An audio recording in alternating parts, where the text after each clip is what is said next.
Hello everyone. Today, let's continue the unfinished story. I hope you will enjoy it. The battle was slipping into despair as each powerful warrior fell before the demon. Just when all hope seemed lost, a small, seemingly frail man stepped forward. With just a few moves, he brought down the monster that even the seasoned team could not defeat. Everyone was stunned, unable to believe that a level 26 fighter possessed such incredible strength. It turns out that right after I annihilated the professional team of Country H, I triggered explosive skills to detonate the corpses. Aiming to face the elemental queen. After 4 rounds of explosions, the queen was severely injured. Her elemental power dimmed significantly. Realizing that the chance to eliminate her had arrived, I summoned the entire army of the undead and launched a full-scale assault. Indeed, the elemental queen could no longer utilize her skills. She was forced to engage in close combat. After numerous attacks from the army of the undead, her body shattered into fragments, completely vanishing. The system notified me that I had defeated the elemental queen, earning 2.34 million experience points and 5 elemental crystals. With the queen's collapse, the entire elemental secret realm began to fade away. Before long, a KHA and I returned to the original battlefield, although most of the undead were still recovering in the summoning space. I had no intention of returning to the academy. Instead, I wanted to head to the nearby battlefield 3 to hunt monsters and increase my rank. I had been searching for quite a while. All around me were low-tier monsters. Defeating just one would yield only a small amount of military merit. It seemed I needed to delve deeper to find stronger demons. However, a KHA pointed out that deeper demons often had high intelligence and wouldn't appear easily. But just then, a distant cry for help echoed from the sky. Seeing this, we immediately ran in that direction. Meanwhile, a professional team was surrounded by numerous low-tier monsters. As they prepared to break through a weaker area, an unexpected shadow blocked their path. Upon closer inspection, it was a level 38 demon wolf. The team leader, witnessing this scene, felt a wave of dread wash over him. This was indeed a deep demon. And it seemed like this was the end. On the other side, a KHA and I had also approached and spotted the demon wolf hovering in the air. Hearing the noise, the wolf turned to look, expecting the rescue team to be powerful experts, only to find a level 26 fighter and a level 25 girl. Upon seeing this, despair enveloped everyone. They could not fathom that their saviors were 2 frail beings. The demon wolf immediately sprang into action, with its first target being a KHA standing behind me. With her slender figure, she would surely make a delicious meal. Just as the thought crossed its mind, its silhouette loomed before me. Just as its claws were about to descend, I cast the slow curse, freezing it in midair, unable to move. Behind it, my army of undead emerged, ready to cleanse the battlefield of the monstrous threat. The professional team was equally taken aback to find themselves surrounded by immobilized monsters, giving them the perfect chance to escape. As they celebrated their newfound freedom, the scene before them left them utterly speechless. The formidable demon wolf that had threatened them was swiftly annihilated in an instant. What on earth were my undead soldiers? Even the demon wolf stood no chance of resistance. Moreover, the sheer number of undead reached into the hundreds. Shortly after, the system notified me that I had eliminated a level 38 demon wolf, earning 380.000 experience points, a 50-point boost to my overall attack, and a rare crystal item for weapon crafting. I instructed my team to swiftly withdraw, as I would handle the battlefield cleanup. Everyone was taken aback, puzzled by my mention of cleanup. A KHA, standing beside me, clarified that I merely needed to dispose of the remaining monsters and advised them to keep their distance to avoid injury. Upon hearing this, they immediately protested. Just taking down the demon wolf was enough to save us. The remaining monsters aren't something we can handle with just a few strikes. Hurry, call your friends back. But at that moment, I had already approached the remaining monsters. I slowly raised my hand, and suddenly, the corpses of the monsters erupted in a massive explosion, engulfing the entire battlefield. The final battle to challenge the depths had officially begun. Even the level 40 elite warriors here would merely become food for the demons. Yet here I was, at level 26, vanquishing all the demons in the abyss. It turned out that I had activated the skill to blow up the monster corpses, instantly obliterating the remaining foes. Witnessing this spectacle, everyone was left in utter astonishment. They could hardly fathom that someone at level 26 could strategize so effectively. The military merit gained from defeating the monsters elevated Aka's rank to level 6. This rapid progression filled him with satisfaction. But I knew that to earn even more merit, I needed to seek out higher level demons. As I prepared to lead a KHA away, the captain of the professional team spoke up from behind me. Leader, we owe our escape to the support of this young brother. I can see your strength. You surely won't linger in this area for long. The abyss was divided into various tiers, including the surface, mid-tier, and deep tier. Battlefields numbered 1 to 3 corresponded only to the abyss's surface. The battlefields beneath, numbered 1 to 3, were merely the gateways of the abyss. There are barriers set up by powerful beings, preventing the mighty deep demons from entering the surface. In this area, only a few weak demons can sneak in, but they are not the kind of foes that ordinary classes can handle. Just like human classes, level 40 marks a boundary for demons. The deep demons above level 40 are incredibly powerful, known as high-level demons. Deep within the battlefield of Zone 3, there are areas that intersect with the gateways to the abyss, where one can truly witness the depths of despair. There, the number of demons is bound to increase. Not only that, but there exists another version of this place. Perhaps this is where your true stage lies. Hearing this, I suddenly felt a surge of excitement for the place he mentioned. After all, the more demons there are, the greater the military merits to be gained. So, after inquiring about the specific location, I decided to set off. I lit a KHA as we made our way toward that destination. Along the journey, we encountered more and more monster hunting teams. We were getting closer to our goal. Finally, after 2.5 hours of trekking, we arrived at the gateway to the abyss. Countless eyes of the holy beings stared back at us from the other side of the portal. A chill ran down my spine as a KHA and I stood there. Suddenly, a blood-curdling scream echoed above us, followed by a deep demon crashing to the ground. Seeing this, I immediately went on high alert, but soon realized that the demon was already dead. At that moment, a mysterious assassin appeared before us.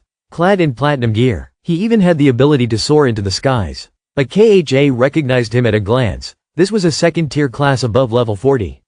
It was no wonder he could slay a level 38 deep demon so effortlessly.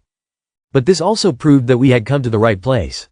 So, we began searching for other deep demons as well. Half an hour passed, and we only encountered ordinary low-level monsters. Not even a trace of a demon. Just when I thought that all the demons had just been eliminated by the assassin earlier, when suddenly, a group of deep demons appeared in the sky, and even fresh blood continuously dripped from their location. Right after that, a dagger fell from the sky. When a KHA and I saw that dagger, we immediately recognized it as the platinum weapon of the assassin from before. Clearly, that mysterious assassin had been torn apart by this group of demons. A KHA was terrified upon seeing this, but I remained very calm. After all, there was only one demon that made me feel any real pressure. Soon after, its attributes appeared before my eyes. It was a level 40 high-level demon. Its attributes were comparable to the Elemental Queen in the Elemental Realm. This meant I had a good chance of taking it down. This demon lingered high in the air, mocking me with a derisive laugh, questioning how a mere level 26 could dare come here. Beside it, one of its lackeys chimed in, suggesting they could have some fun. With that, they charged towards us. Watching them approach, I activated my seashell armor first, shielding a KHA behind me. Immediately, a wicked smile spread across my face. For too long, I had been the one dishing out punishment. It was not your turn to strike me.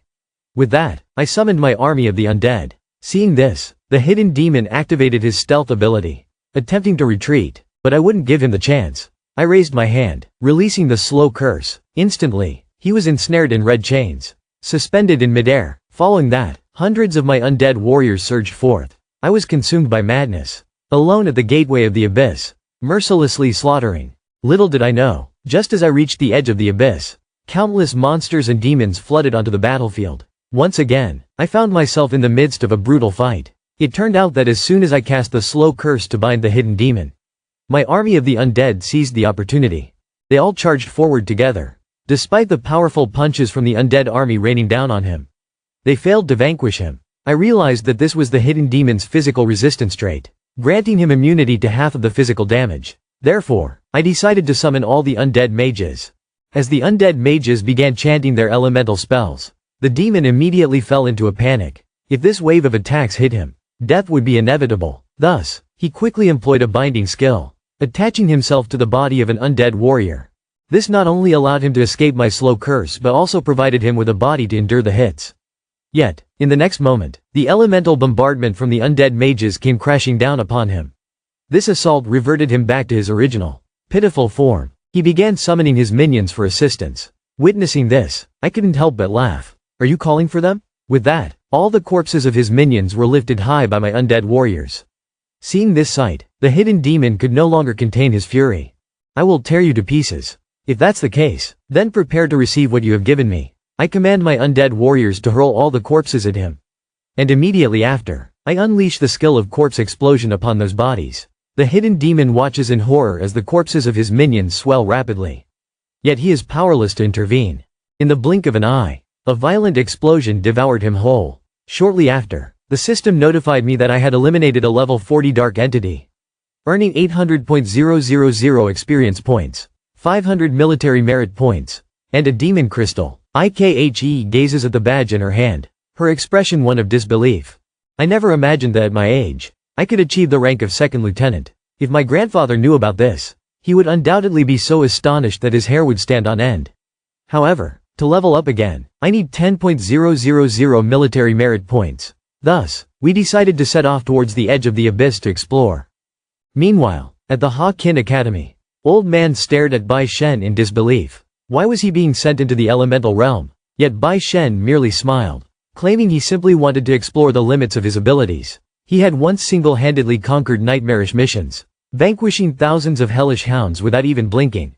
Surely, this elemental realm would pose no challenge for him. However, Old Man didn't share this sentiment. After all, the elemental realm was a level 40 challenge, incomparable to the usual missions. Moreover, the abilities of the elemental queen were akin to those of a high-ranking demon. Even if he had a legion of zombies, they would be useless against the elemental queen's wide-ranging skills. Bai Shen remained unfazed, responding that if he couldn't win, he could always retreat. One must understand that the boss in the elemental realm was immobile. Furthermore, if he truly perished within, thanks to the mark of the soul of the dead that I had inscribed upon him, he could still be revived. I didn't just want him in the elemental realm. I wanted him at the abyssal border of Battlefield 3. Slaying demons to elevate his rank. Upon hearing this, Old Man could no longer keep still, suddenly recalling an important detail. The beloved granddaughter of Old Nin is with him. She bears no mark of the soul of the dead. If anything were to happen to her, Old Nin would undoubtedly come for him, seeking retribution. But before he could finish his thought, Nin Tai Nian approached from behind. He heard what was just said. So, he asked Bai Shen who was to die. Seeing this, Bai Shen quickly changed the subject. However, Nin Tai Nian pressed him, inquiring where I was heading for my mission. At that moment, Bai Shen finally replied honestly, stating that he was dispatched to the original battlefield. Nevertheless, he was certain that as long as I was there, a KHA would face no danger. Nin Tai Nian's words were frosty. With my protection talisman, a KHA would be safe. If not, I would be the first to hold you accountable. Meanwhile, in another realm, a KHA and I arrived at the edge of the abyss. Suddenly, countless pairs of eyes belonging to the Holy Ones emerged from beyond the border. Almost immediately, a horde of demons and fiends surged in, their mouths screaming in frenzy, eager to taste the essence of legendary humans. But in the blink of an eye, a barrage of elemental strikes rained down upon them from above, causing the weak demons to fall like leaves in the wind. Only the strongest fiends managed to evade capture. Ultimately, the infernal flame king deep within the abyss erupted in fury, smashing through the gates of the chasm. It targeted me with its assault. A single light blow shattered my crops, redirecting the damage and causing me to lose hundreds of zombies in an instant. It became clear that as the horde of demons poured into the original battlefield through the abyssal gate, the Necromancer unleashed a relentless barrage of elemental attacks among the swarm of demons, sending the weaker ones crashing down, leaving only a handful of powerful fiends standing. But in the next moment, they were met with my slowing curse. And right after, I summoned forth. All the undead warriors surged forward, faced with the onslaught of hundreds of relentless undead fighters. The demons present fell swiftly. In that instant, I unleashed an explosive skill upon their corpses, accompanied by a thunderous blast. A series of consecutive kill notifications flashed before my eyes. This explosion had instantly wiped out all the demons in the vicinity. Yet, at that moment, I gazed into the abyssal gate and smirked wickedly. It seemed this abyssal gate was the perfect place to gather my battle achievements. The very next second, multiple eyes of the holy beings appeared from the abyss, signaling the arrival of even more monstrous entities. Thus, I commanded the undead warriors to hurl the fallen demons into the void. Next, I activated my skill on those corpses. The corpses exploded, with a resounding roar from the abyssal gate. A flurry of kill notifications showered down, and a massive wave of golden energy surged forth from within. This energy represented the achievements gained from the demon slaughters. In an instant, my Enda-Ka's battle points soared by 3.000. The corpses detonated with a deafening blast from the deep portal. Kill notifications rained down like a storm, and a vast torrent of golden energy erupted from inside. This energy was the reward for vanquishing the monsters. In the blink of an eye, my and Aka's battle points increased by 3.000. A minute later, another wave of monsters surged forth from the abyss. But just as they were about to step out of the portal, a glowing red corpse was hurled in from outside. There was no doubt about it. My and Aka's battle points surged by over 2.000. Moments later, the portal revealed more ominous red eyes. After 3 massive explosions, my battle points reached 8.500, just 1.500 points shy of achieving the rank of second lieutenant. Meanwhile, Aka's battle points hit 7.900. At that moment, the abyssal gate suddenly distorted, seemingly weakened by the explosive impact. Watching the gate warp further, I understood it might not recover. It was a pity I couldn't exploit it to accumulate more battle points. But just a moment later, the initially distorted gate stabilized unexpectedly. Seeing this sight filled me with joy. It seemed we could at least achieve a rank increase. Suddenly, a vague dread washed over me. Without hesitation, I activated my bone armor. Gripping Aka's hand, I sprinted away. "I've caught you!" A furious roar erupted from the depths of the void. In that instant, my ears rang like thunder, and I felt my hearing fade momentarily. The expression beside me contorted in pain, clearly in agony. "I will kill you." Suddenly, a colossal eye emerged from the deep portal, surrounded by millions of energy orbs. Almost immediately, deadly beams shot forth from the abyss. Before I could react, I was struck. In the blink of an eye, my bone armor shattered into pieces. Fortunately, the remaining damage was transferred to the skeletons. But seeing the skeletal figures in my summoned space quickly diminishing, panic set in. If I let him attack like this, I would surely face death without a doubt. Suddenly, my gaze fell upon the unstable, deep portal. If I could just destroy the portal, I could stop him. I commanded the skeletons to throw all the remaining corpses on the battlefield into it. Simultaneously, I activated the skill, Corpse Explosion, and violent blasts began echoing continuously through the portal. Shortly after, the deadly ray from the Flame Demon King was forced to cease. Seeing this, I breathed a sigh of relief. It seemed my choice was indeed the right one. This time, the portal couldn't hold on any longer. From within, a furious roar echoed, "I will not spare you." The Flame Demon King was infuriated. Clearly the recent explosion had wounded him. He could no longer contain his rage. A mere mosquito dared to harm him. Hearing this, I ignored his furious roar. I even waved goodbye. "Next time we meet, I will definitely blow you to pieces." As soon as I finished speaking, the deep portal vanished completely. At that moment, a KHA rushed over to ask if I was hurt. I reassured him that I was fine.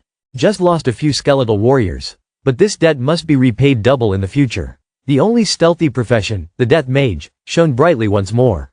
Not only did I single-handedly sweep the entire battlefield of number 3, but I also gained power from the high-level demons from the abyss. However, I didn't expect my actions to attract the attention of the Demon King lurking in the depths.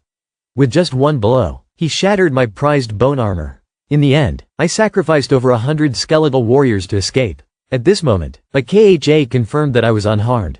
Finally, a sigh of relief escaped my lips. The Flame Demon King is truly ruthless. A demon lord dared to sneak attack us. Thankfully it was me. If it were another player, they would surely be dead by now. When I grow stronger in the future, I must venture deep to give him a proper beating. A KHA raised his tiny fist, his expression fierce. I patted the boy's head, comforting him. "I've already blown him up twice. Although it didn't injure him, it certainly embarrassed him. It's only natural for him to hate me. But it's alright, I'll show him who's stronger later." There's not a hint of fear in my heart. Right now, I'm only at level 26, and he still couldn't kill me. In the future, he certainly won't be able to do anything to me. After that, I summoned the skeletal warrior into my dimension to recover. Remembering the blow from the Flame Demon King, I still feel a chill run down my spine. The deadly ray not only shattered my bone armor but also inflicted severe damage on me. Even though all those injuries have transferred to the skeletal warrior, both he and the wizard are still wounded. If those attacks keep coming just 1 or 2 more times, my life and that of the skeletal army might be extinguished in an instant. Compared to the battleground number 1 before, the enemy's assault isn't as fierce. Back then, my bone armor could hold on for a second or two. Unlike now, where even a mere touch shatters it. It's worth noting that my bone armor is significantly stronger than it was back then. This can only prove that the closer I am to the Abyss Gate, the more formidable his power becomes. It seems I need to quickly grow stronger, otherwise, the next time we meet, I might be wiped out on the spot. So, after taking a brief rest, Akha and I set off once again towards the edge of the abyss. To the deepest part of battleground number 3. This should be the area with the highest concentration of abyss monsters. According to my memories, the battle here is supposed to be incredibly fierce. Yet, in stark contrast, it is eerily quiet. All I see is a sub-portal, with swirling waters creating characteristic sounds. About 500 or 600 meters away, a simple little fortress stands firm on the ground. Inside and outside the fortress are high-level players. There is also a teleportation formation present. Upon seeing this teleportation formation, I couldn't help but exclaim, "There's a teleportation formation here." Even I felt utterly astonished. This means that one could teleport directly here from fortress number 3. If I had known this beforehand, why go through all that trouble traveling such a long distance? At this moment, I noticed a large group of players gathered before the sub-portal. They were just like the other players at the sub-portal. Sitting closely together, laughter and chatter filled the air, completely oblivious to the abyss looming nearby. Seeing Lin Moyu and Nin Nya looking astonished, a loud burst of laughter erupted. Two more clueless fools who knew nothing about the teleportation, right? In fact, there are foolish ones like this every day. This is the result of not carefully reviewing the information. Some guards seem to understand better, perhaps trying to save a bit of military merit. After all, teleportation consumes military merit. They might just want to enjoy the scenery along the way.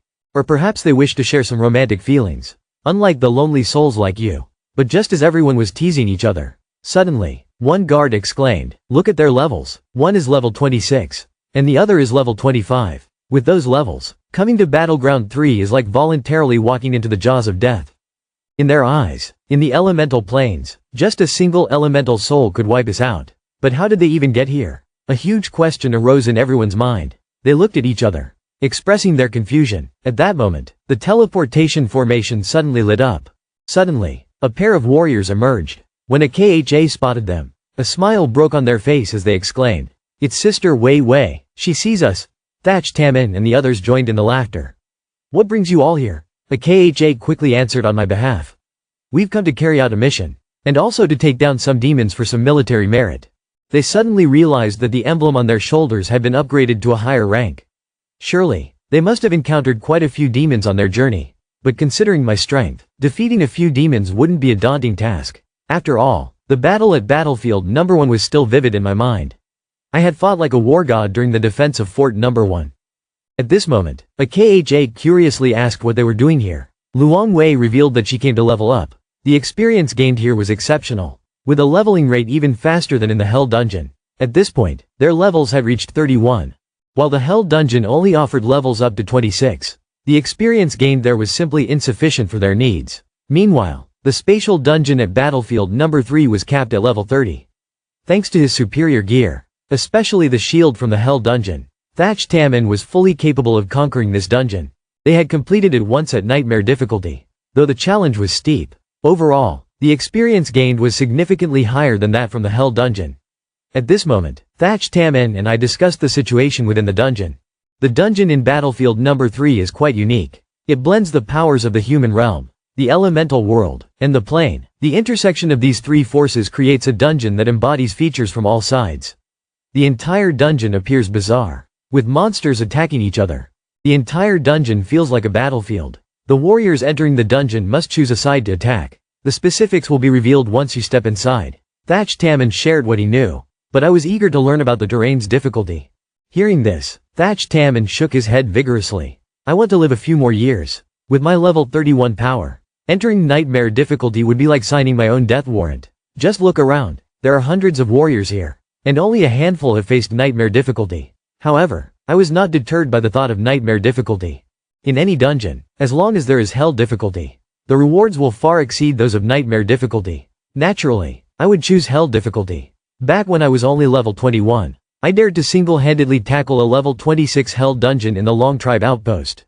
Now that I'm at level 26, I would also venture into the battlefield number 3 dungeon at hell difficulty. If it truly became overwhelming, I could always use the dungeon cloak to escape. Moreover, this place is unlike the entrance to the battlefield number 1 dungeon. There's no need to worry about demons lurking outside the dungeon. This is because the dungeon continuously absorbs power from the abyss and the human world. Within a radius of thousands of meters surrounding this dungeon, no signs of danger would appear here. Moreover, even if dozens of demons charged at us, they would merely be delivering gifts. Not far off, There was a simple outpost, home to elite warriors. Thus, those resting outside the dungeon had no cause to fear a sudden demon attack. Upon hearing my decision to challenge a lower difficulty dungeon, Shi Taman eagerly promised to meet me after the dungeon, looking forward to hearing about the true horrors of hell difficulty. Soon after, Akha and I prepared to step through the dungeon entrance. Just then, some kind-hearted warriors outside the dungeon urged me not to rush in. "Young one, this is a level 3 dungeon. The monsters within are extremely dangerous. Even those at normal difficulty are not something you can handle. I recommend you find a team to enter with." But I merely smiled at them and stepped inside without hesitation, opting for hell difficulty, entering the level 3 dungeon solo. Akha followed me into the training grounds. The nearby warriors sighed at the sight. To them, Akha and I seemed like lost causes. But suddenly, someone exclaimed, "Why the sighs? Don't you see the insignias on them? They are lieutenants who have defeated demons before." The others gasped in disbelief. "How is that possible? Their highest level is only 26. What's impossible about that? Have you heard about the 18-year-old who appeared in Battlefield 1 just a few days ago? Level 24? Moreover, that person tackled the hell dungeon all on their own." The warriors were taken aback, murmuring in awe. Some even left speechless. They had no idea the person they were discussing was me. At that moment, Akha and I were teleported into the dungeon. From here, the entire dungeon world unfolded before us. The sight was bizarre. One side cloaked in darkness, the other basked in daylight. In the middle lay a blend of black and white, the abyss world, the human world, and the plains. Three forces had distinctly separated the entire dungeon world into 3 parts. Before us lay 2 paths, one leading to the dark realm of the abyss, and the other guiding us into the sunlit world of humanity. We needed to choose one of the 2 paths to advance. Yet, the way remained closed for now, leaving us unable to decide. "Look," Akha suddenly pointed towards the center of the dungeon, where the black and white merged. I followed her gaze. Before I could gather my thoughts, I witnessed a fierce battle. Dark power surged from the abyss, and a swarm of monsters emerged. Their forms were reminiscent of abyssal demons, each one more ferocious and brutal than the last. The bloodthirsty demons either soared through the skies or raced across the ground. They rode upon massive beasts, exuding an overwhelming aura of power. Meanwhile, on the human side, elite warriors above level 70 flew in the air, while many more dashed across the terrain below. Before anyone could react, war descended upon us like a storm. Forces from the abyss of darkness surged forth, unleashing a horde of monsters. They were akin to demons from the depths, each writhing in a chaotic dance, spreading terror and brutality in their wake. These bloodthirsty fiends, some soaring above, others sprinting below, rode mighty beasts, their presence formidable. On the human front, the elite warriors above level 70 took to the skies, while numerous others rushed on the ground. Yet, I sensed something was amiss. The warriors before me were not living beings, they were mere phantoms. Not only the human fighters, but even the demons from the abyss bore the same illusion. They appeared terrifying, yet were nothing more than ethereal images. A fierce battle raged in the realm where black and white intertwined. Most of the abyssal demons possessed the ability to fly. Even those monstrous fiends on the ground could take to the skies at will. Thus, humanity found itself at a disadvantage. The moment the clash began, we were already on the back foot. Suddenly, a sorcerer raised his staff in attack, and in an instant, all demons, including the mightiest of human warriors, plummeted from the sky. Left in the air was only the sorcerer. The sorcerer lifted his staff high, chanting, "Elemental Cataclysm." In a heartbeat, all elements rebelled. The entire realm trembled fiercely. Hundreds of human sorcerers raised their staffs in unison, their voices resounding, powerful spells shooting forth towards the demons. In a flash, the demons suffered heavy casualties. Sensing the dire situation, the demon general finally made his appearance. He loomed like a colossal dark deity, his mere presence enough to instill fear. Towering hundreds of meters high, a casual sweep of his wings unleashed a terrifying elemental force. In an instant, he enveloped the entire human army. Spells collided with the abyssal power, and in the next heartbeat, a radiant spectrum of light engulfed the entire realm. Moments later, as the light faded, both humanity and demons had vanished, leaving behind a chaotic landscape of elemental turmoil. Where once lay the world of black and white, elemental spirits appeared everywhere. Witnessing this, I suddenly realized that the scene before me was merely a shadow of a fierce battle that had once transpired, revealing that we stood upon a field of elemental chaos. Indeed, this could merely be the surface of that cataclysmic struggle. At this moment, both paths that obstructed us simultaneously vanished. This signifies that we've reached a critical juncture where choices must be made. Without hesitation, I embrace the path that leads into darkness. This realm, tainted by the abyss's energy, is also a gathering place for the most malevolent of demons. For me, it is the perfect location to gather resources. Thus, we forge ahead down the mountainside. Along the way, tranquility reigned until we reached the mountain's base. There, I beheld creatures that mirrored the demons from the abyss. As far as the eye could see, the vast fields stretched endlessly, devoid of structures or any form of cover. Deep within the fields, stood a colossal statue towering over 100 meters high. This marked the end of the dungeon, the lair of the boss. It was a unique dungeon, yet simple in concept. All we needed to do was clear out the monsters of the abyss to claim victory. At this moment, the skeletal warriors had fully revived, so I summoned them all. Facing the level 30 hell dungeon, I dared not be complacent. Typically, such dungeons require formations reaching level 35, with the finest equipment and a team of 12 to even consider entering. Yet here I was, a solitary level 26, venturing into this perilous domain. Before long, we encountered our first monster. Its form resembled that of a demonic wolf, but it was significantly larger than any wolf I had ever seen. Its body towered over the beast, a green creature, standing an impressive 5 meters tall. Green was a winged entity, capable of soaring into the skies at any moment. At that instant, the undead warriors charged forward with their great swords, while the undead mages stood back, unleashing their skills. Elemental attacks poured down like a torrential rain. Suddenly, a thunderous roar erupted, unmistakably a monster charging through the elemental onslaught. It seemed unfazed, surviving the simultaneous assault from 100 undead mages. Even level 40 demons would find themselves gravely injured against such might. Yet the creature before me bore only minor wounds. As I cast a reveal spell, its information materialized, influenced by the abyss's energy. Its defensive capabilities and vitality had been significantly enhanced. From the data gleaned through the reveal, Lin Moyu understood that the monsters here were deeply connected to the abyss, thriving on its energy, though limited in level and stats compared to the level 40 demons. Its attributes proved formidable, with substantial boosts in defense and vitality. This granted it exceptional combat prowess, so even 100 undead mages struggled to bring it down in a single strike. The 3-meter-long great sword in its grasp swung down upon the undead warrior, the sound ringing out like metal clashing. The undead warrior staggered slightly, but did not falter. With the undead warrior's immense attributes, as long as the opponent lacked a special effect in their attack, there was little to fear. No matter how high your defense or how robust your vitality, it merely meant enduring a few additional blows. The undead warriors ahead unleashed their frenzy skills in unison, their massive blades radiating a crimson glow as they struck down upon it. In a fleeting moment, its body became a canvas of wounds. Yet, there was no fountain of blood, only dark streaks continuously forming across its injuries. The zombie warriors seemed utterly impervious to pain. It completely disregarded the relentless attacks raining upon it. If it were a demon, it would have fled long ago. At this moment, 10 zombie warriors launched a barrage of skills simultaneously, while the undead mages continued their relentless assault. This time, the monstrous warrior on the battlefield could not endure any longer.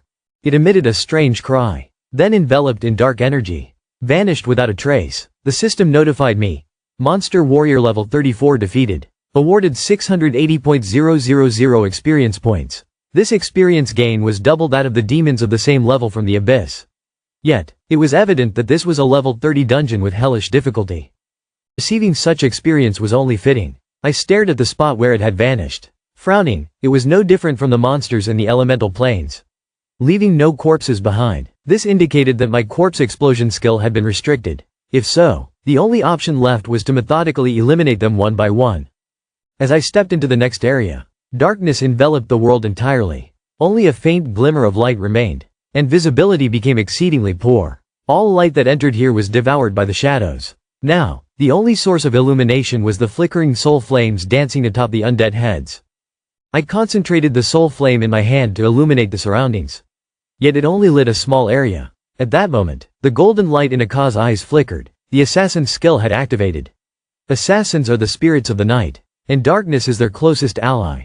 In his world, the shadows felt more welcoming. There are too many monsters, Akha exclaimed softly.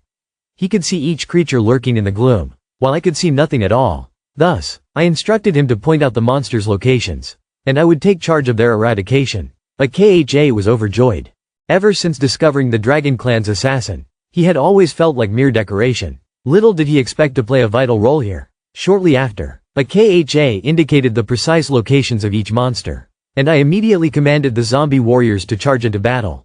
Although eliminating them one by one wasn't as satisfying as a sweeping victory, it proved to be much neater and safer. There were numerous monsters here, and occasionally a few would appear simultaneously. However, that merely added a bit of effort. Through the continuous battles, I came to realize that the creatures here possessed only slightly more vitality. There was nothing particularly special about them.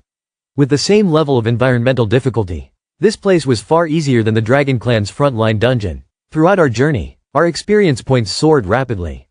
Halfway through, my experience points had reached 99%, while Nin YY leveled up directly. Nin YY couldn't help but exclaim, "Is this really the hell difficulty?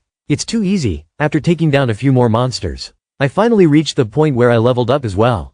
After leveling up, the number of undead warriors had reached 140. As for my mental strength after the level up, I temporarily decided not to use it. Since we didn't know what the boss would be like, it was best to save my mental strength for when it might be needed.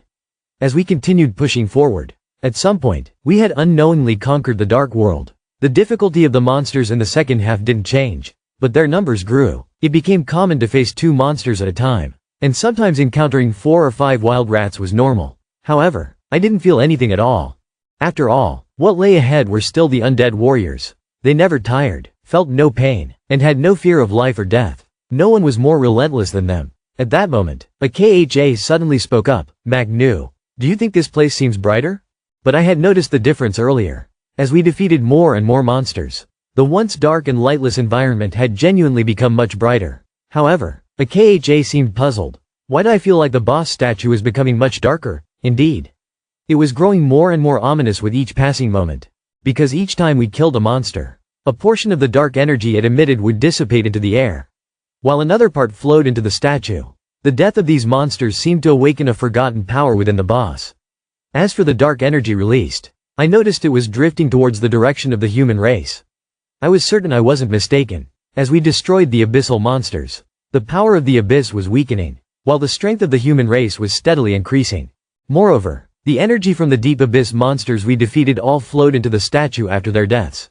This dungeon may appear simple, but the real challenge likely lies with the boss. After all, this is a level 30 hell dungeon. It can't be that straightforward. If things continued like this, teams would just need to be cautious, luring monsters one by one to defeat them. Don't even mention a full 12-person team. Even a smaller group like Thatch Tamans could clear it with just a bit of effort. Little did I expect a hell dungeon like this would conceal such earth-shattering secrets. After I defeated the boss of the Dark World, a mysterious figure appeared in another realm and called out my name. It turned out that right after a KHA and I entered the level 3 hell dungeon. We had unknowingly witnessed a great battle from years ago. Suddenly, 2 paths appeared before us. A path leading to the abyss of darkness, another path guiding to the realm of humanity's light. Thus, without hesitation, I chose to step into the abyss. At first, I believed I could vanquish the monsters along the way, earning glorious military merits, only to discover that the monsters here were far weaker than those in other dungeons. My military achievements did not increase at all. The only thing that fluctuated was the innate stats, and the colossal boss statue that ceaselessly morphed. This made me suspect that the true challenge of this dungeon lay with the dog. Furthermore, in the nightmare difficulty that Shi Zhong'an mentioned, such inconsistencies did not exist.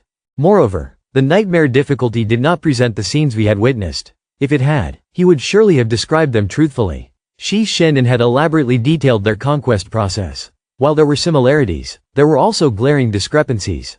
This suggests that the mechanics of hell difficulty and nightmare difficulty are entirely distinct. The final boss statue in the nightmare dungeon wasn't as colossal, merely standing around 30 meters tall. Nothing like the towering 100-meter giant before me now. Generally, the larger the size, the mightier the strength. My heart grew increasingly cautious. At this moment, the abyssal world had brightened slightly, and the monsters were becoming visible. A KHA could finally relax his eyes. Up until now, this dungeon posed no significant challenges. This was the most unusual aspect of all. How could a hell difficulty dungeon be this easy? As each monster fell, the sky continued to brighten. The darkness was nearly eradicated. Only a few straggling monsters remained. The boss statue now loomed in an unfathomable darkness, darker than the thickest ink. Furthermore, a faint light radiated from its core. The statue began to tremble, as if it were on the verge of resurrection. Once I eliminated the last few monsters, it would fully revive. Instantly, I turned to a KHA and said seriously, "You should head down the mountain first. Don't come near." A KHA understood that his presence might become a burden to me. Thus, he advised me to be cautious before departing from the area. With my worries alleviated, I commanded the undead warriors to quickly dispatch the remaining monsters. As the last monster was obliterated, the darkness of the abyss vanished entirely. The statue emitted a tremendous roar. I realized it was about to awaken. Standing beneath it, I felt like an ant. The pressure from its immense size made it hard for me to breathe. I watched as the layers of stone on its body began to fall away rapidly. Before long, a colossal creature resembling a black panther emerged. It was identical to the demon I had encountered upon entering the dungeon.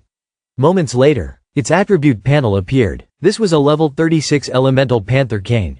All attributes stood at 15.000, possessing 2 skills: elemental explosion and elemental sweep. Its traits were rapid life regeneration and enhanced defense. I immediately understood that it was not a true abyss demon, but merely a creature formed from the absorption of abyssal energy. This led to its stats being inferior to actual abyss demons. Yet, in terms of thought, attributes, and balance, it bore a striking resemblance to a zombie warrior. The acceleration trait granted it an astonishing speed. Its life force and defense were significantly bolstered, enhancing its survival capabilities. I knew that to counter it, I first needed to limit its speed. Although the boss was gigantic, there were plenty of opportunities to exploit, facing the agile skeletal warriors.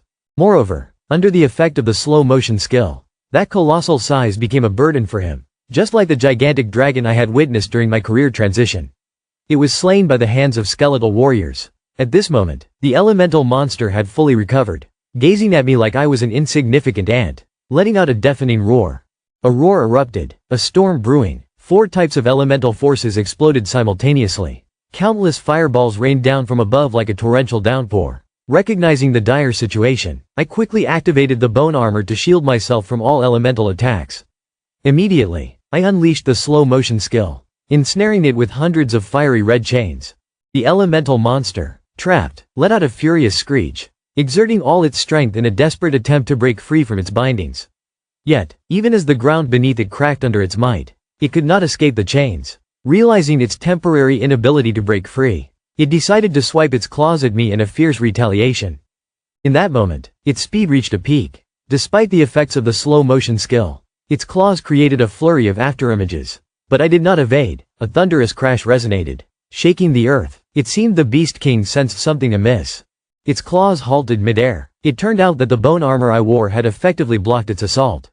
In terms of attributes, its physical attack power was no greater than that of the guards at the Dragon Watchtower.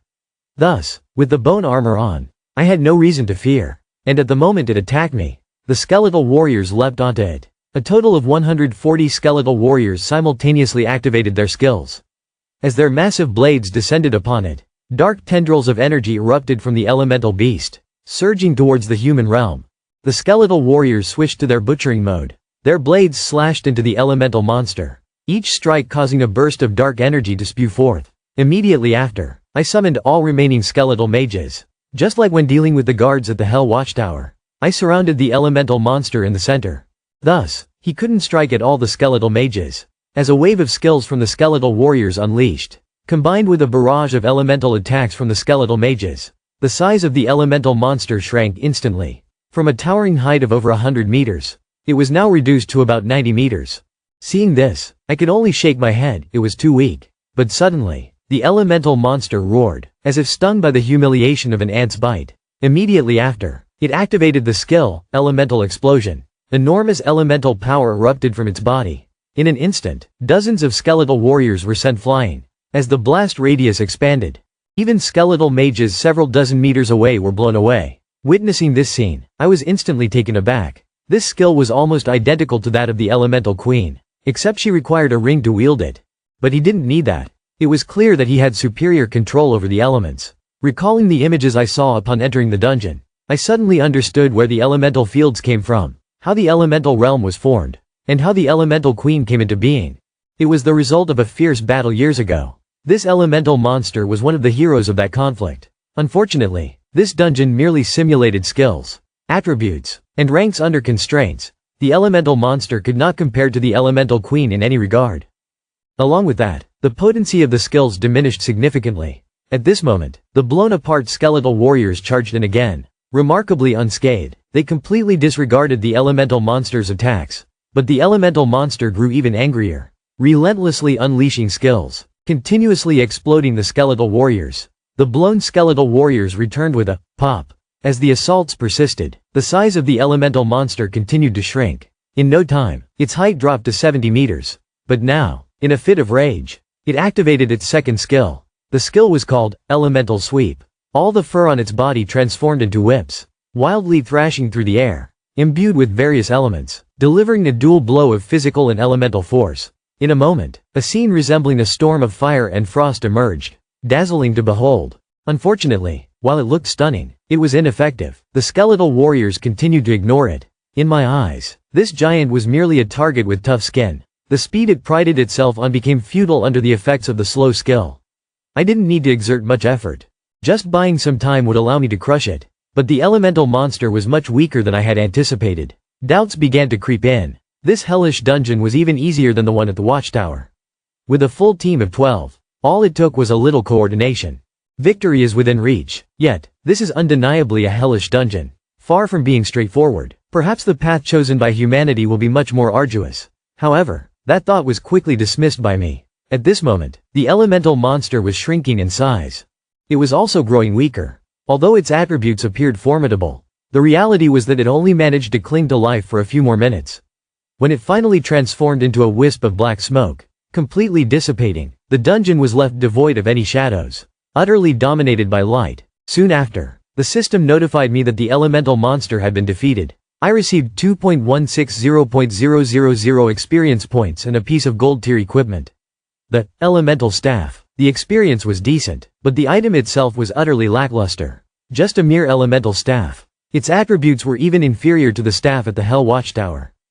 This was nothing like what a hellish dungeon should offer. Shortly thereafter, the exit of the dungeon revealed itself before me. And just like that, it was over. A sense of unease settled in my heart. It felt like something was missing. I noticed a KHA rushing towards me, pointing towards the human world within the dungeon. Something was happening over there. The human world inside the dungeon shimmered brilliantly. A mage appeared in the sky, enveloped in elemental energy, wielding a staff of magic. Not a real person, but a manifestation created from converging energy. Identical to the elemental monster, but with a far more potent presence. And as I gazed at him, he lowered his head to meet my gaze. Suddenly, text appeared on the screen. An ancient yet commanding voice echoed, calling my name. Upon hearing this, my pupils dilated. For a moment, chills ran down my spine. I glanced at a KHA, she seemed completely unresponsive. It appeared that this voice was only heard by me, reflecting on the dungeon's impending demise. I never imagined that behind it lay a repository of divine legacies through the ages. Moreover, I was taken aback to discover that the final boss of the dungeon was a fragment of a godly mage's soul. As I completed the dungeon in the dark world, preparing to escape, suddenly, an ancient voice called my name from the other side of the dungeon, where humanity resided. Though the world remained unaware of who was calling, an instinct urged me to go there at least once. So, I instructed a KHA to wait for my return. She understood my intentions immediately, cautioning me to be careful. With that, I took the bone and stepped into the world of humanity. However, as soon as I set foot in the human world, I was astonished. Compared to the deep, dark world I had known, this place was indeed vibrant and sacred. They were two opposing extremes. Not far away, a humanoid creature appeared, and I hastily used a probing spell. Immediately, his attribute panel appeared. To my surprise, both his mental and physical attributes were higher than even the elemental lords. Clearly, this was a magic-type monster. It seemed that after I had destroyed the dark world, the power of darkness had been absorbed by the human world. That greatly enhanced the strength of the monsters here. The initial elite monsters had now transformed into hell-level enhanced elites. The most frustrating part was that all the monsters here were the type I despised the most, mage-type monsters. Not only could they repel my skeletal warriors with their resistance fire rains, but they were also shielded by magical barriers. Moreover, the physical damage they took was halved, making their vitality extremely tough to deplete. Defeating them had become incredibly difficult. But having come this far, how could I be afraid? So, I made the decision to summon my army of skeletons.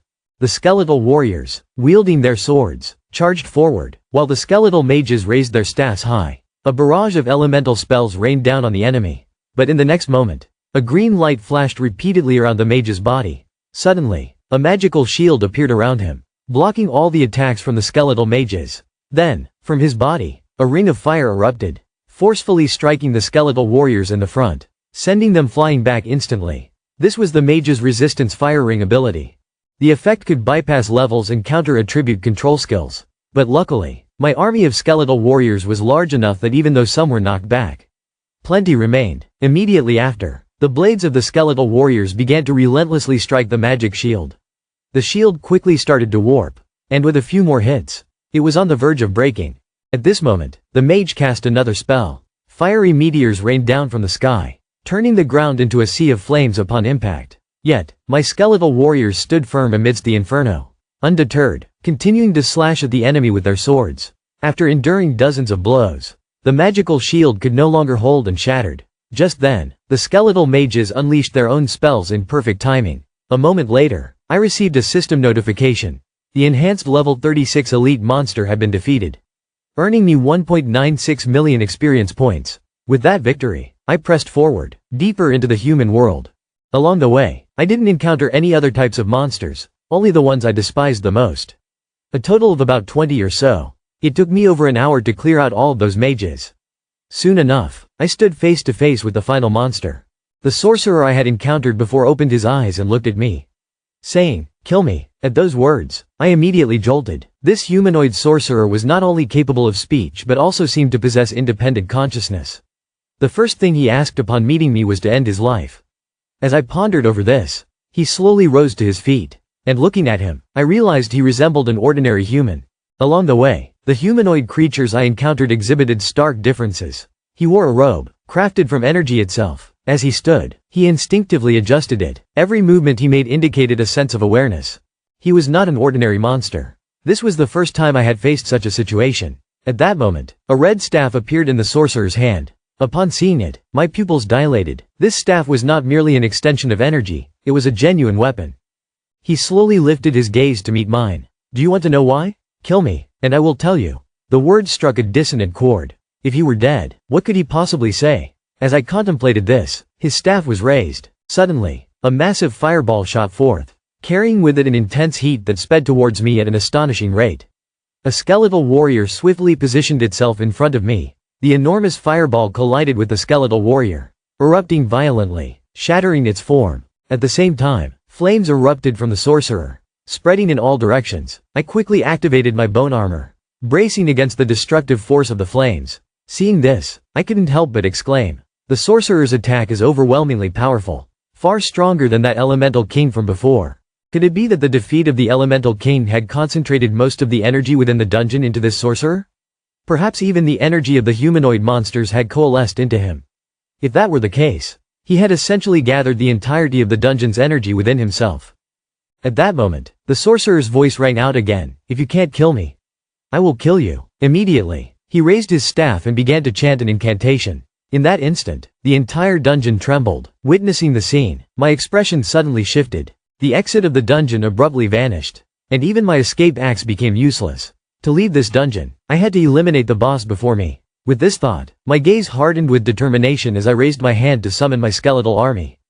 The skeletal warrior and the skeletal sorcerer launched their assaults simultaneously. At the same time, I tossed a scouting rat towards him. Instantly, his attribute panel appeared before me. Boss level 39, although his strength and agility were merely average.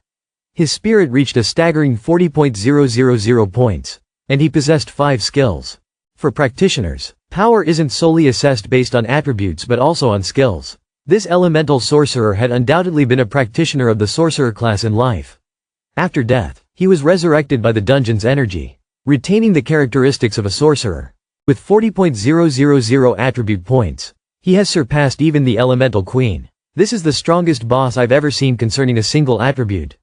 On top of that, he possesses 5 skills, which makes my mind feel heavy with dread. But there's no turning back now. I immediately command the skeleton warrior to charge forward. The skeleton warrior activates the skill, Fury Strike. Yet at that moment, a green shield suddenly envelops the boss, his magic barrier skill. The skeleton warrior's attack collides with the magical shield, instantly erupting into a brilliant flash of light. The shape of the shield begins to warp, but in merely half a second, it returns to its original form. This is the most formidable magical shield I have ever encountered. Without hesitation, I unleash the skill, Soul Fire. It's the only skill capable of bypassing defenses. In the next instant, a burst of flames erupts above the boss. The pain causes his entire body to tremble violently. Yet he emits not a single sound. Before I can catch my breath, I activate the skill, Cursed Acceleration. Bound by chains, his speed suddenly slows down, as if he never anticipated that I would possess a curse skill. At this moment, his expression finally shifts, a mix of surprise and slight satisfaction crossing his face. Immediately, the skeletal mages launch their attacks. A series of elemental strikes rain down upon him. In an instant, the air fills with smoke and flames, thunder rumbling as 4 types of elements collide with the magical shield.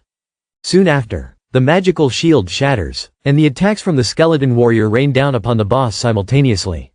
Suddenly, beams of light descend upon the skeletal mage. The light touching him causes him to stop chanting immediately, silencing the boss's skills. This skill can render the mage mute, preventing him from using any abilities. As the light continues to radiate from the boss, the skeletal mages also fall silent one by one. Seeing this, I quickly summon back the unaffected skeletal mage. Now, I must rely solely on the physical attacks of the skeleton warrior. Watching as more skeleton warriors charge in, he attempts to retreat, but in the state of cursed acceleration, moving is nearly impossible for him. I begin to unleash Soul Fire upon him again. Each attack of the soul inflicts immense pain. Suddenly, a few skeleton warriors in the front halt. A chain appears around them. This is the boss's Wind Chains skill. At the same time, a green light flickers from the boss's body. Soon after, the magical shield reappears, and he continues to activate his skills.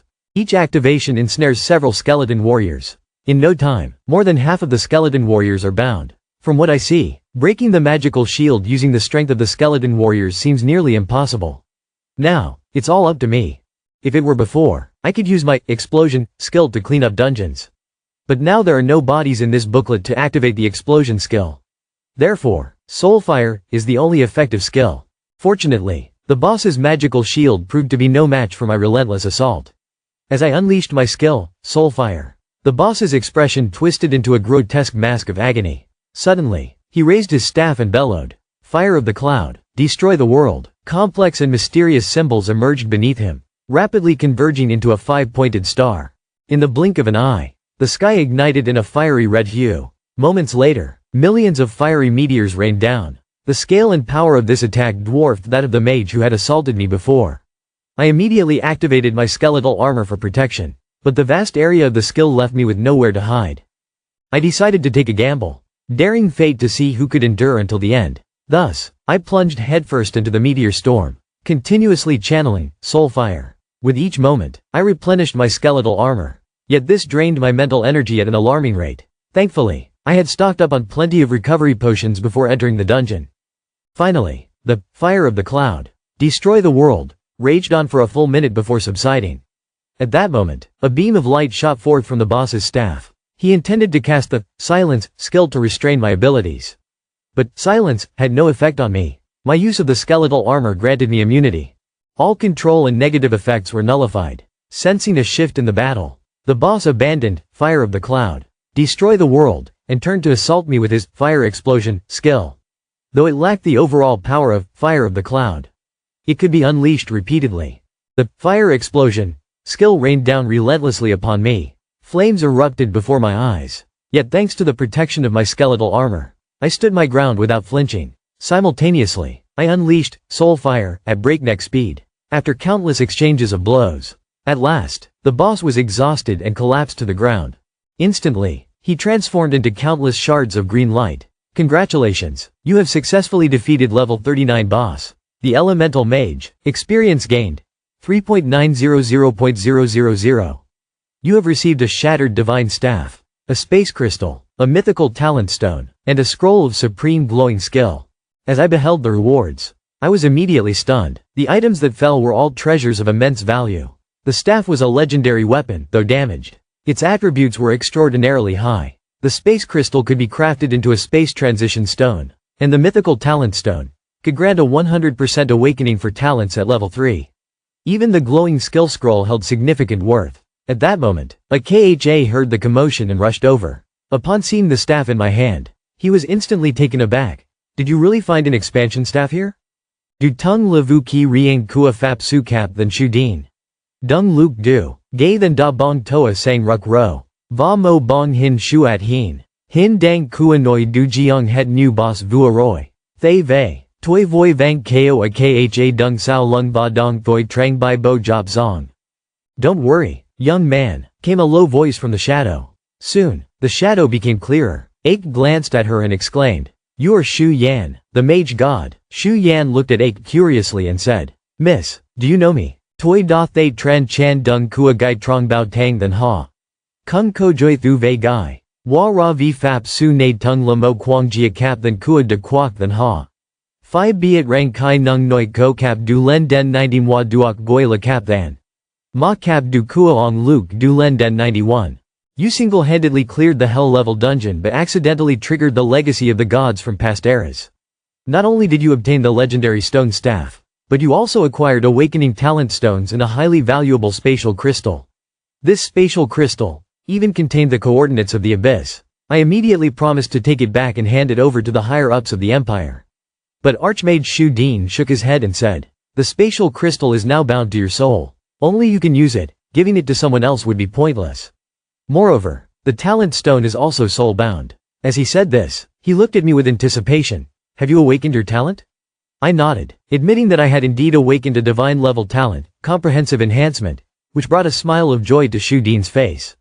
"Then, during your second-class advancement, you must awaken another talent. I know this is difficult, but you must strive to achieve it. When you reach level 70 and undergo your third-class advancement, you'll be able to use the divine talent stone to awaken a third talent."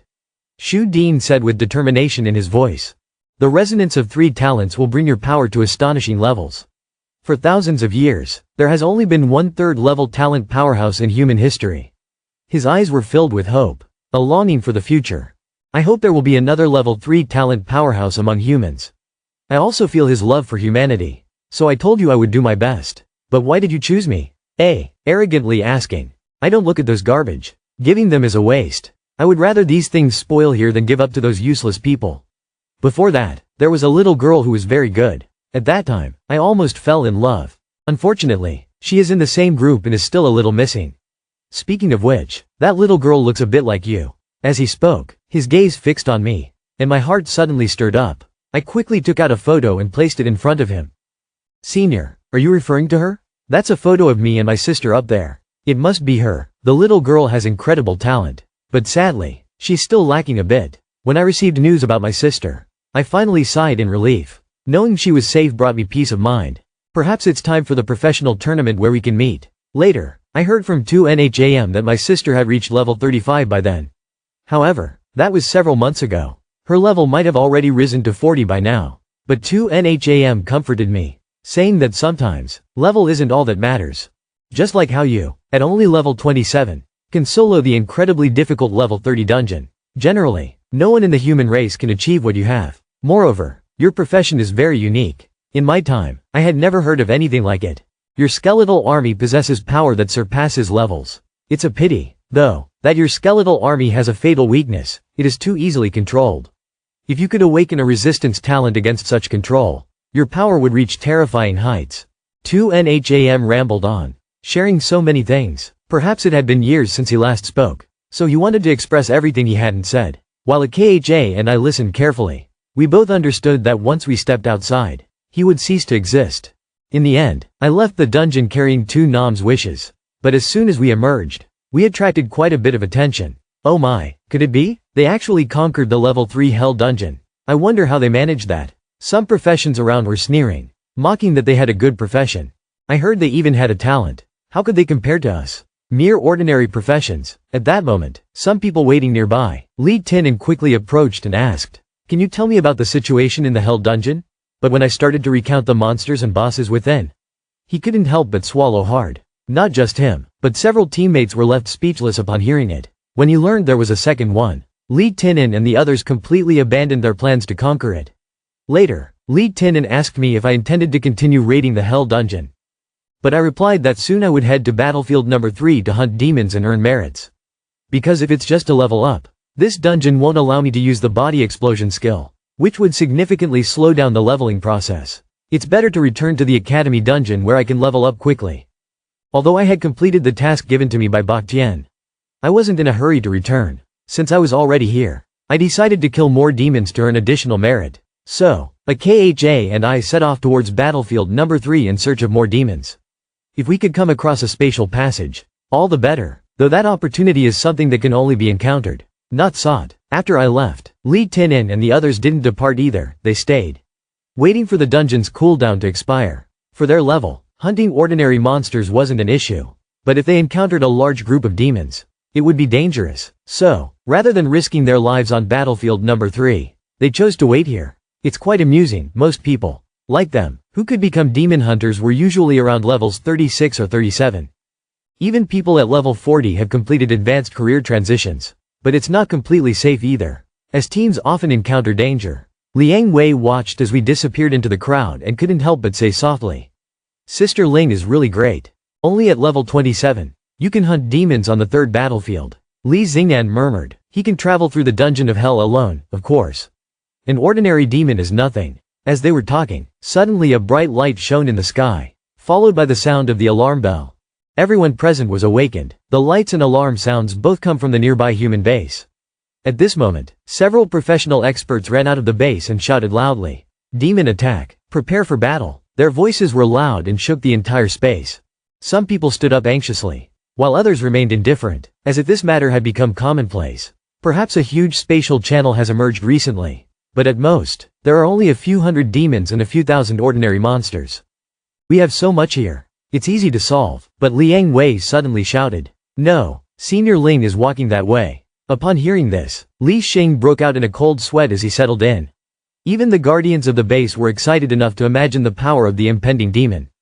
Perhaps there will be higher-level demons appearing. Although Lin Moyu is strong, he is uncertain if he encounters high-level demons. Thinking of this, Li Xingnan couldn't help but worry. At the same time, on the other side, a huge passage suddenly appeared in front of me and Akko.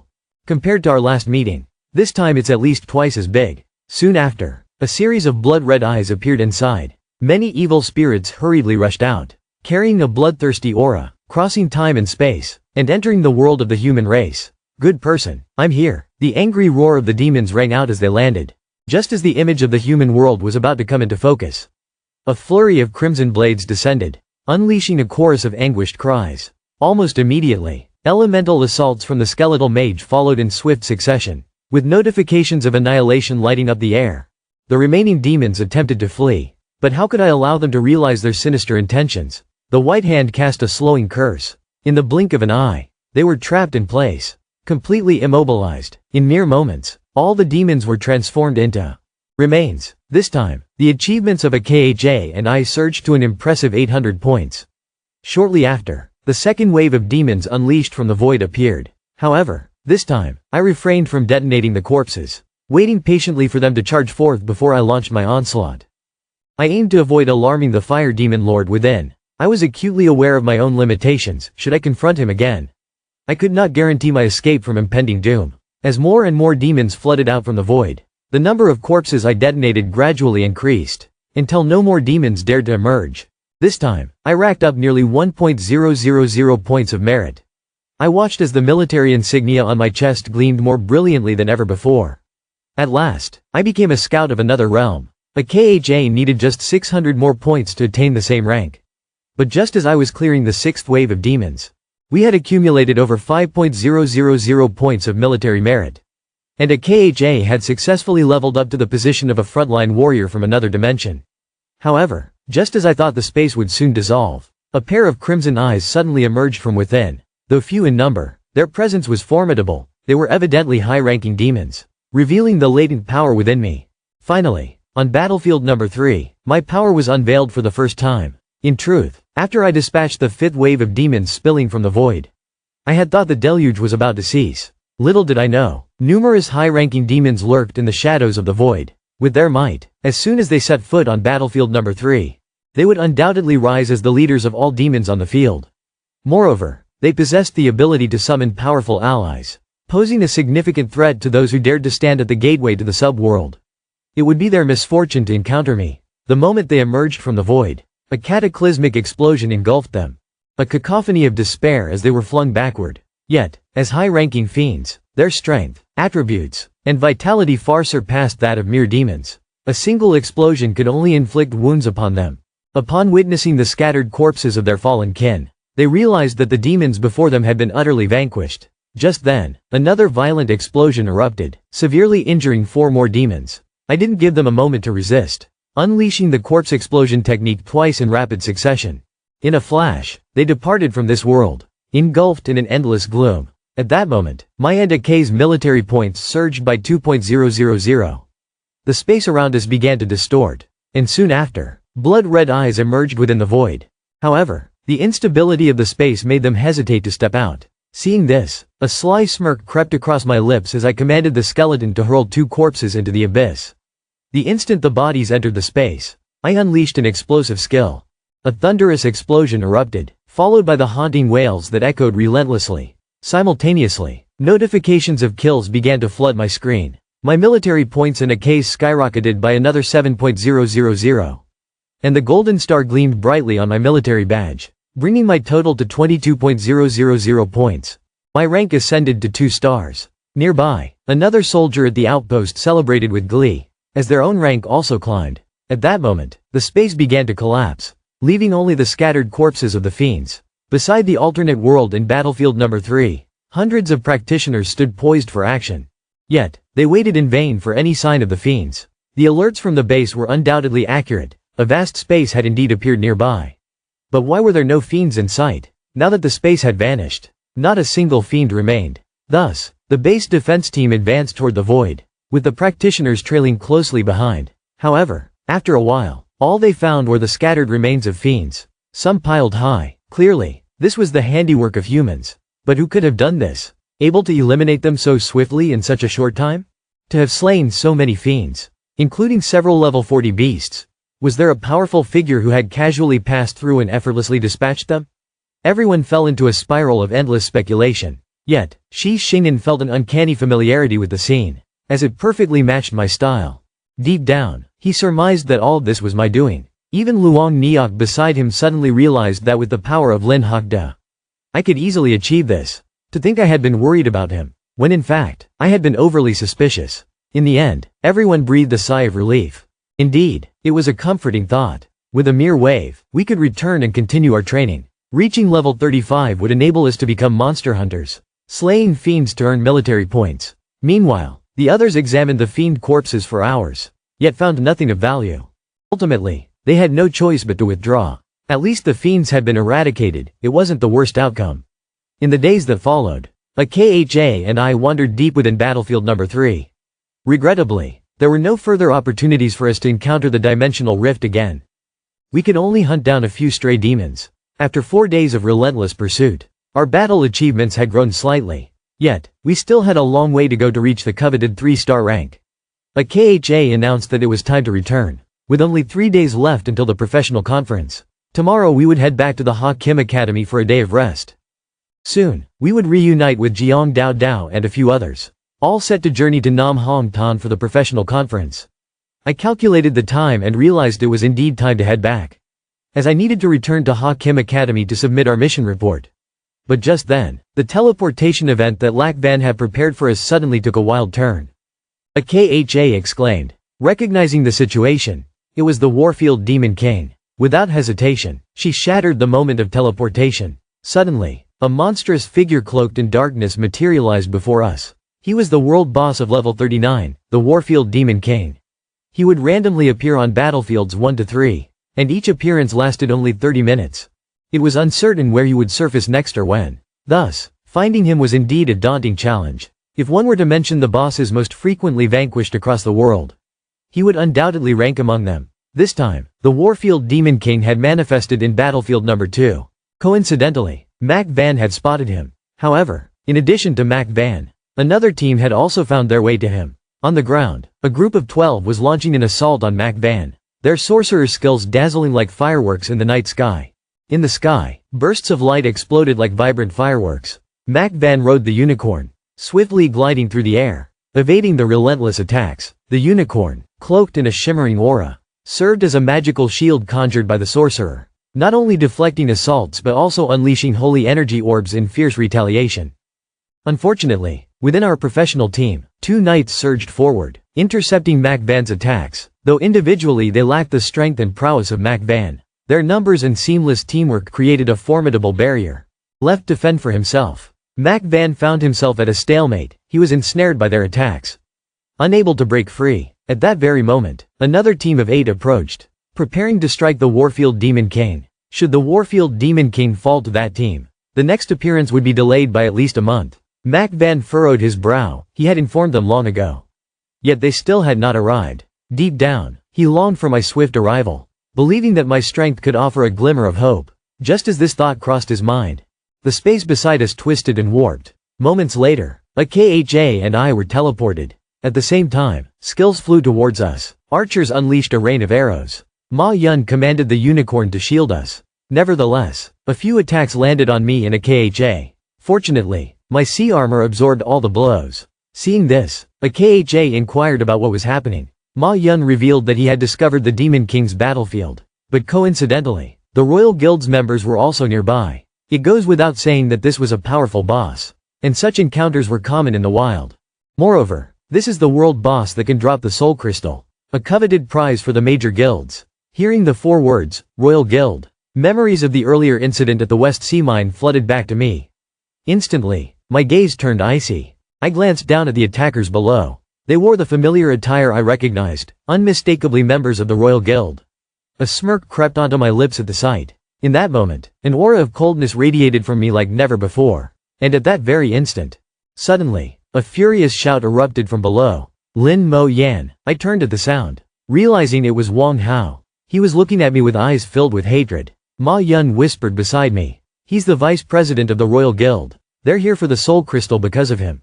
Upon hearing this, I immediately understood. The Royal Guild wanted to secure the Soul Crystal while he transitioned to a level 40 class to elevate his profession into something legendary. But Wang Hao was only at level 20 now. It seemed he was rushing things. At that moment, the distant sound of an explosion echoed, indicating that another group from the Royal Guild was attacking the Demon King's battlefield. Ma Yun looked anxious. What should we do now? For a while, he seemed uncertain. He knew I was quite powerful, but he had no idea just how strong I was. After all, down below was a group of Royal Guild members, all at levels ranging from 35 to 38. He was unsure if I could handle it, but I merely smiled. You go over and draw them in. Don't let them defeat the boss too easily. Leave those here to me. Ma Yun nodded, then cautioned me to be careful before charging ahead on his unicorn. The members of the Royal Guild were preparing to block him, but Wang Hao ordered them to deal with me first. As the vice president of the Royal Guild, his words felt almost like a command. Moreover, handling me was far easier than dealing with Ma Yun. After all, I was only 27, and beside me was Ning Yi, just 26, while the rest of this group, apart from Wang Hao, had a minimum level of 35. The highest among them was level 39. Facing someone like me, at 27, wouldn't be an easy task. Wang Hao stared at me, his anger gradually subsiding. If it weren't for you, I wouldn't have scored so poorly in the major exam. There will not be a shortage of academies to attend. As he spoke, his emotions began to spiral out of control. A surge of crimson light erupted from his body, and he unconsciously activated his berserk state. It was clear he still couldn't properly harness the power of his profession. After all, he was a berserker. His ability to control his emotions was already weak, and after the major examination, he lost it completely, blaming all his failures on me. At first, I couldn't understand why he harbored such hatred, but now, it all made sense. Everything stemmed from jealousy. Wang Hao was once again provoked, shouting loudly, "What are you all standing there for? Kill him!" A knight from the team immediately sprang into action, activating his charge skill towards me. He was a level 38 knight. Moreover, he was fully equipped with golden armor, in peak condition, boasting incredibly high combat power. A knight's attributes primarily showcased strength and endurance. A typical level 38 knight would already possess a base strength exceeding 4.000. With his gear and enhancements, his attributes soared past 10.000. In Wang Hao's eyes, such stats were a luxury far beyond what I possessed. It seemed he envisioned me being brutally beaten to death, standing alone against a high-tier guild team. But just when everyone thought I was overestimating myself, little did they know, my hunting game had officially begun. In fact, right after Wang Hao commanded them to take me down, a knight charged towards me first. As I saw the knight approaching, suddenly, a skeletal warrior appeared, blocking my path. The skill, Berserk, erupted instantly, and the blade in my hand blazed with a crimson glow. Seeing this, The knight's expression changed drastically, a deadly sense of danger enveloping him. Instinct told him that if he wasn't careful, he would lose his life. Therefore, without a second thought, he raised his shield. However, the strength of the level 27 skeletal warrior exceeded 22.000. Coupled with the 200% attack power boost from the skill, it completely overwhelmed the knight's defenses. With a thunderous crash, the knight's body flew back like a bullet, barely able to issue a warning before becoming incapacitated. This scene left everyone stunned, while Wang Hao wore a look of disbelief.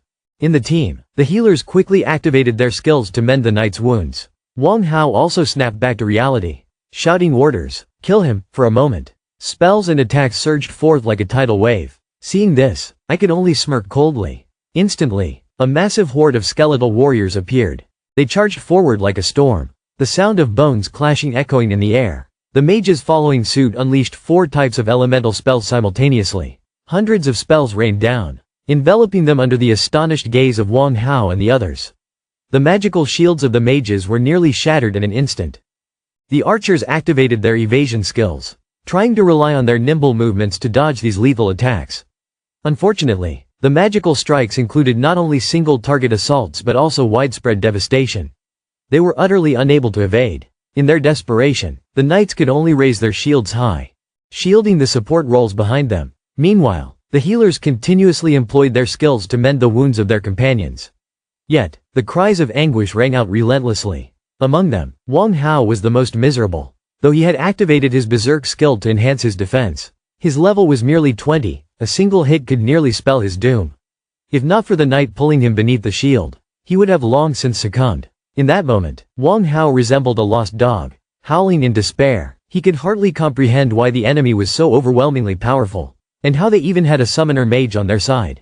And at that very moment, the skeletal warriors closed in on them. A flurry of savage skills rained down, nearly overwhelming the knights. Thus, they could only activate their life-saving skills, pushing their defense to the limit. The healers were quick to deploy their healing techniques. But even so, it could only buy them a little more time. They were surrounded by skeletal warriors, unable to make their escape. As the second elemental attack from the skeletal mage descended, a chilling wail erupted, echoing through the battlefield. Due to the healer's skills being a beat too slow, one of their own had already joined the ranks of the departed. Wang Hao saw me raise my hand through a narrow gap, and he recalled the terrifying skills I had unleashed in the thick of battle. In that moment, his face was a mask of fear, his screams blending with the explosive sounds of the corpses shattering. After a tremendous explosion, only 2 knights remained standing. However, they were in a dire state. They looked at me in horror, unable to fathom how a level 27 player could possess such power. But upon seeing the military insignia on my shoulder, they understood that all hope was lost. To be promoted to a 2-star second lieutenant, one would need at least over 20.000 military merits. How many demons would they have to slay to earn such a rank? The insignia represented strength. In that moment, they had abandoned all thoughts of resistance. Meanwhile, another team of 8 from the Dynasty Guild had begun their battle against the Demon King's battlefield. This formation was clearly stronger than Wang Hao's team. The leading knight of the squad was even a high-level player who had undergone 2 class changes, reaching level 42. Within the squad, there was a powerful mage and a high elder healer, both seasoned players. The other players were all at level 39. With such a formation, defeating the Demon King's battlefield would pose no challenge. Although Mo Yun was persistently harassing them from the air, the level 40 mage who had undergone 2 class changes was keeping him in check. His skills were formidable. Mo Yun's protective light could only withstand a couple of hits before being shattered. Hence, he was unable to exert his full potential. Although this slowed down the cleanup considerably, as long as the knight could endure, I would be able to take down the boss.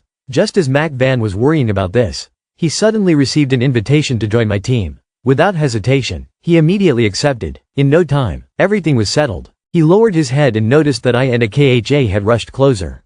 Beside us lay several undead corpses, clutching 2 bodies, the very remains of the knights from the previous team. Mac Van abruptly turned his head, looking into the distance, where no one was left standing. Only the lifeless bodies piled on the ground remained. Witnessing this scene, Mac Van felt a wave of shock wash over him. Despite his arrogant and cold demeanor, he was merely accustomed to battling monsters and had never truly taken a life. Previously, when I spoke of killing, he had been skeptical. Now he was witnessing it firsthand. While he was still in a daze, a massive fireball suddenly exploded beside him. Both he and the unicorn were thrown back. Though he was unharmed, it was still a struggle. After sending Mac Van flying, the sorcerer let out a chilling laugh, as if mocking his arrogance. Suddenly, he noticed something hurtling towards him. When it landed at his feet, he realized it was a corpse, a member of his own guild. Before he could process this grim revelation, the body exploded at his feet, shattering the magical shield around him. He was thrown back. Not just him but the entire team suffered from the blast. Almost immediately, another corpse flew in, crashing down among them with a deafening explosion, triggering a series of blasts in quick succession. This team, except for the knight, was wiped out instantly. It was only because the knight at the front bore the brunt that the remaining members managed to escape this calamity. Witnessing this, Mac Van felt frozen in place. His team, unable to resist, had been effortlessly obliterated. At that moment, he was facing the boss. The great knight shouted to the elder, "Heal me quickly," but despite his repeated cries, there was no response. The boss's attacks were merciless. Without a healer, he couldn't hold out much longer. Thus, he activated his life-saving skill, Maximum Defense. In an instant, his defense soared to its peak. The boss couldn't inflict much damage on him. Seizing the opportunity, he turned to see what the elder was doing, completely distracted, but when he glanced back, a chill ran down his spine. He realized the other members of the team had vanished, replaced by gaping maws lunging at him. In that moment, his first instinct was to flee, but suddenly, a bright red light flared before him, and he felt his speed inexplicably slow down. His first reaction was that he had fallen victim to a curse. Without time to think, the undead warriors closed in on him. Cursed and controlled, he found himself unable to evade. Yet, fortune smiled upon him as he remained in a state of maximum defense. The frenzied strike of the undead warriors failed to inflict significant damage. However, this had drastically reduced the duration of his maximum defense. With time dwindling away, his heart raced with an ever-growing fear. He longed to flee, yet hundreds of undead warriors surrounded him, leaving no room for escape. As the timer for maximum defense ticked down, he shouted, "Total protection!" Instantly, a radiant aura enveloped him. At a glance, it resembled a wizard's shield. This was an all-encompassing defensive skill. Though not as potent as maximum defense, it could serve in dire situations, marking his final effort. Meanwhile, corpses flew overhead, accompanied by the thunderous sound of impending doom. In an instant, his total protection shattered. Moments later, he, along with a piercing scream, vanished in a cataclysmic explosion. This caused the Demon King's battlefield to lose its target, redirecting its wrath towards me. Stunned and reeling, I stood before a former killer who had nearly obliterated the entire H-Kingdom. Now, overwhelmed by the power I displayed, he was left speechless. In truth, the moment I took down the guild team of the dynasty, the hatred from the Demon King's battlefield had swiftly shifted towards me. I could see him let out a thunderous roar, charging straight at me. At that moment, his colossal hand came crashing down towards my head. Mac Van, standing beside me, cried out, "Watch out!" But I chose not to evade or retreat. I let him strike me, for I had unwavering confidence in my seabone armor. At that instant, the attributes of the Demon King's battlefield revealed themselves. After scrutinizing his attributes, I gained a clearer understanding of his capabilities. His stats were exceptionally high, with strength and physique surpassing those of the undead warriors, coupled with a 50% reduction in physical damage. Alongside the boss's formidable life force, it was likely that the undead would have to strike him for a while before overcoming him. Yet, as long as he lacked any control skills, there was no cause for concern. As I raised my hand, the undead warriors clinging to the Demon King's battlefield launched a frenzied assault. Meanwhile, the undead mages behind unleashed elemental skills, raining down a barrage of attacks that overwhelmed the Demon King's battlefield. In less than half a minute, he absorbed more damage than the previous team had in half an hour. At this moment, Mac Van's gaze suddenly became dazed. The cries of the unicorn beside him jolted him back to reality. A cold sweat broke out on Mac Van. He had not expected to be in trance. However, I remained unaffected, thanks to my seabone armor. Possesses immunity to all capture skills. At this moment, the Demon King's battlefield unleashed its life drain ability. A beam of crimson light descended upon me and the undead, and soon after, the Demon King's battlefield began siphoning away life force. However, my bone sea armor shimmered brightly, rendering it impossible for him to drain any life force. As for the undead warriors, they had no life to begin with, making them immune to his attempts. Witnessing this, the Demon King's battlefield let out a roar, seemingly lamenting its own impotence. With the relentless assault of the undead raining down upon him, his life force was quickly dwindling. Ma Van was elated, fists clenched tightly, Success was finally within reach. He had awaited this moment for so long. If it weren't for this, he would have already reached level 40 and undergone his second transition. He had been waiting solely for this Soul Crystal of Malice. With this crystal in hand, he had a 60% chance of upgrading his class from Holy Spirit Summoner to Divine Spirit Summoner. Both attributes and power would rise significantly, while many only recognized the 5th tier classes. In truth, even within legendary classes, there were distinct tiers. His Holy Spirit Summoner class was merely a low-tier designation within the legendary realm. Above it lay 2 tiers, Intermediate and Advanced. The catch was that the Intermediate and Advanced tiers could not awaken during the first transition ceremony. They required either the second or third transition to manifest.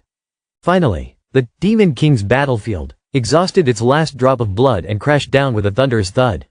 Immediately after, the system notified me, "You have defeated the Demon King's battlefield." Earning 2.6 million experience points, acquiring Demon King's Blade, Demon King's Artifact, and Demon King's Crystal. I received 5 Soul Crystals of Malice. Among them, the Platinum Demon King's Blade boasted an additional 800 to all attributes, enhancing assassin skills by 60%, and came with the Void skill, rendering oneself intangible for 30 seconds, immune to physical attacks, with a cooldown of 5 minutes. The Platinum Demon King's Artifact offered an additional 800 attributes, boosting crafting skills by 60%, accompanied by the Bloodthirsty Strike skill, which allowed one to attack based on their own strength, absorbing life force to heal oneself. Also with a cooldown of 5 minutes, the Demon King's Heart that dropped served as a primary material for crafting Demon King jewelry. Platinum weapons differed from golden ones not only in their enhanced attributes and skills but also in a significant aspect. Many platinum weapons came with special skills, and the accompanying skills were random. Even identical platinum weapons could possess different skills. Some skills were extraordinarily powerful, even if the attributes were slightly inferior. They could still be considered top-tier weapons. However, if the accompanying skill was subpar, it could even fall short of some exceptional golden weapons. The Void skill I had just obtained was an excellent one. For 30 seconds, I would be immune to physical damage, in the face of pure physical classes. This truly is an invincible skill. A miracle crafted within just 30 seconds. I swiftly tossed the dagger to a KHA. He was overjoyed, suddenly realizing just how powerful the innate skill of this dagger was. Then, I retrieved a Soul Crystal of Malice and handed it to Mac Van. With careful hands, Mac Van stored the Soul Crystal of Malice. This time, fortune favored us, revealing a Demon King's Heart. The Demon King's Heart is a vital ingredient for crafting the Demon King's necklace, holding significant value. If you can't find the right alchemist, let a KHA assist you. But a KHA chuckled. As he was a disciple of the White Deity, he felt it was best for the esteemed White Deity to handle such matters. Mac Van was taken aback, unable to believe I held such a status. Who exactly is the White Deity? A terrifying existence indeed, but with his power, he is fully qualified. Mac Van then cautioned me to be careful in the days to come. You've just eliminated members of the Dynasty Guild, especially their vice president, right here. They won't let this go easily, even with the protection of the esteemed White Deity. Clearly, they wouldn't dare act openly. But we can't predict what might happen behind the scenes. However, I had already anticipated his worries. That's why I acted decisively, unconcerned about news leaking out. The only potential trouble lies in the Demon King weapons I possess. These weapons are indeed rare. An ordinary person wouldn't be able to acquire them. It would be quite easy to trace my origins from this point. After all, the president of the Dynasty Guild is a seasoned master who has undergone 3 transformations. Once they set their sights on me, I would undoubtedly be unable to resist. A KHA clearly recognized this danger, which is why she advised against using the Demon King's dagger until I had matured. We quickly left the area. Not long after, where the Demon King had fallen on the battlefield, many received a similar notification. The Demon King on the battlefield has been defeated. The heart of the Demon King has dropped. Everyone was astonished. Goodness, the Demon King on the battlefield has actually been slain. Who could possibly be powerful enough to vanquish a being capable of draining life force? Yet, no one suspected that my skeleton was the very bane of the Demon King on the battlefield, rendering him unable to drain life. Thus, dealing with the Demon King was far easier than with others. Soon, this news reached the president of the Dynasty Guild, Vong V. Upon hearing that the Demon King on the battlefield had been killed, a glimmer of joy flickered in his eyes. His guild members had been searching for the Demon King. Previously, Vong Hao had failed an important trial. leaving him quite disappointed, but fate had already been decided. What more could he do? Fortunately, the guild he founded, the collapsing dynasty, still remained strong. If his son couldn't enter the academy, then he would personally ensure his growth. For that reason, he sent a small team to search for the Soul Jade. As long as they could obtain the Soul Jade and allow his son to complete his career advancement, he would take a step closer to reaching legendary status. That could certainly turn the tide. However, he never expected the Demon King's heart to fall into his hands. At this moment, he had already started planning how to find an alchemist to craft boss tokens for his son. Yet, he had no idea that Von Hao would never return. Meanwhile, Akha and I were already seated inside the teleportation array, ready to be transported. Upon returning to the academy, this journey had yielded considerable rewards. Not only had my military rank been elevated, but I had also obtained treasures like the Soul Jade and rare items such as the Divine Scribe.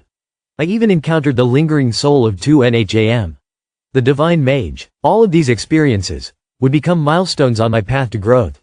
Meanwhile, in a quiet corner of Ha Tan Academy, Old Meng, while enjoying his tea, suddenly felt his eyelid twitch twice. A faint smile crept onto his lips, as if he had seen something amusing. Standing beside him, Bogdan noticed this and gave a soft chuckle. In just 4 days, the professional conference would take place. There was uncertainty about whether the task assigned to him had been completed. Old Meng, can't you help me take a look? Bogdan asked. Old Meng calmly replied, there's no point in looking too much. It's better to keep some mystery. Hearing this, Bogdan immediately understood the meaning behind his words. You definitely peeked, didn't you? Bogdan accused. But Old Meng merely smiled without replying. Bogdan snorted in response. He knew that no matter how much he pressed, the old man wouldn't reveal anything. However, judging by his expression, it was clear that both Akha and I were probably fine. Just then, there was an energy wave coming from outside the yard, and I immediately walked in. Upon seeing this, Bai Shen immediately ran over. But before I could ask if I had completed the task, I took out the necessary materials and handed them to him. Seeing this, Bai Shen's eyes sparkled with satisfaction. Suddenly, his gaze stopped at the military emblem on my chest. He was taken aback, and in just a few days, his military achievements had increased by nearly 20,000 points. Can you enter the Devil's Lair?